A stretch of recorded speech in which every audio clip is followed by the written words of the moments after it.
નમસ્કાર દર્શક મિત્રો, હું છું રિપોર્ટર યાસીન બાબોર અને આપ જોઈ રહ્યા છો ફતેપુરા લાઈવ। આજના મહત્વના સમાચારની વાત કરીએ તો ફતેપુરા મામલતદાર કચેરીની એટીવીટી શાખાનું શૌચાલય વર્ષોથી બંધ હાલતમાં।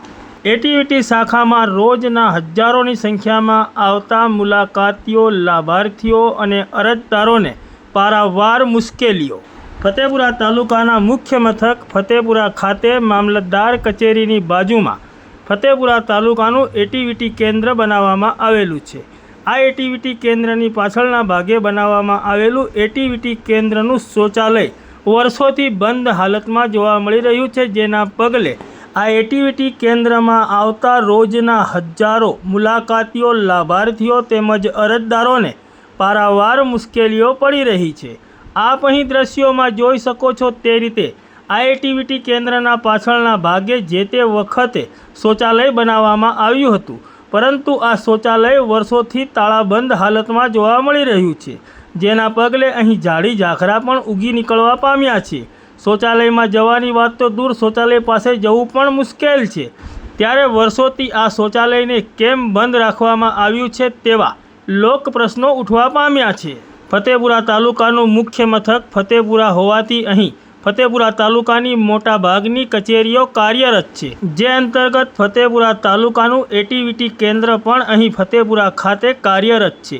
આ એટીવીટી કેન્દ્ર જ્યારે બનાવવામાં આવ્યું તે જ વખતે આ એટીવીટી કેન્દ્રની પાછળના ભાગે પબ્લિક શૌચાલય બનાવવામાં આવ્યું હતું, પરંતુ આ શૌચાલયને વર્ષોથી તાળા મારી દેવાતા અહીં મુલાકાતીઓને, લાભાર્થીઓને અને અરજદારોને પારાવાર મુશ્કેલીઓ વેઠવાનો વારો આવ્યો છે। ફતેપુરા તાલુકાના આ એટીવીટી કેન્દ્ર ખાતે ફતેપુરા તાલુકામાંથી વિવિધ ગામડાઓમાંથી હજારોની સંખ્યામાં વહેલી સવારથી જ અરજદારો આવી જાય છે અને વિવિધ કામ અર્થે અહીં સાંજના 5 થી 6 વાગ્યા સુધી અરજદારો રોકાય છે। ત્યારે વહેલી સવારથી લઈને મોડી સાંજ સુધી અરજદારો એક જ ઠેકાણે રોકાઈ રહેલા હોવાથી અહીં તેઓને દૈનિક ક્રિયાઓની પણ જરૂરિયાતો પડતી હોય છે। તેવામાં અરજદારોને લઘુશંકાની પરિસ્થિતિ ઉત્પન્ન થાય ત્યારે અરજદારોને પારાવાર મુશ્કેલીઓ વેઠવાનો વારો આવ્યો છે।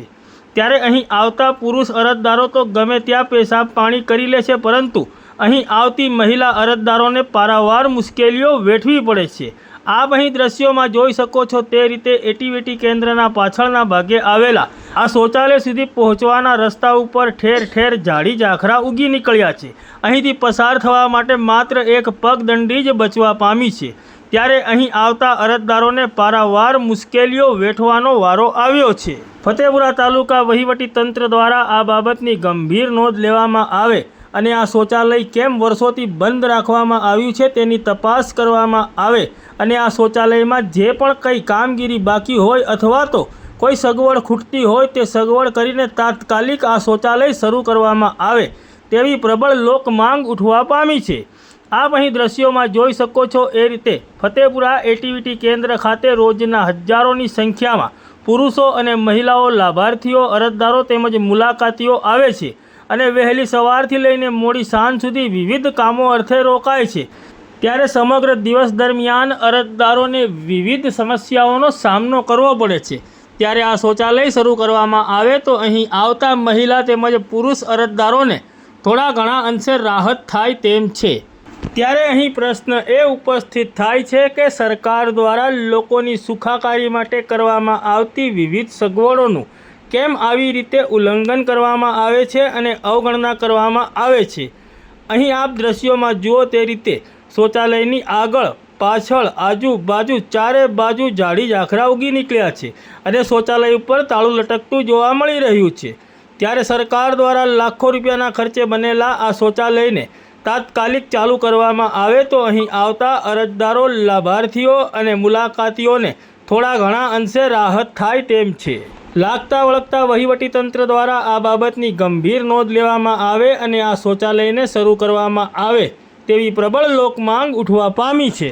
ત્યારે હવે જોવાનું એ રહ્યું કે ફતેપુરા તાલુકા વહીવટીતંત્ર દ્વારા આ બાબતે કોઈ પગલાં લેવામાં આવશે કે પછી જેસે તે તેવી નીતિ અપનાવવામાં આવશે અને આ સમસ્યાને તેમની તેમ રહેવા દેવામાં આવશે કે આ સમસ્યાનું નિરાકરણ કરીને અહીં આવતા મુલાકાતીઓ, લાભાર્થીઓ અને અરજદારોની સુવિધાનું ધ્યાન રાખીને આ શૌચાલય ચાલુ કરવામાં આવશે કે કેમ તે હવે જોવાનું રહ્યું।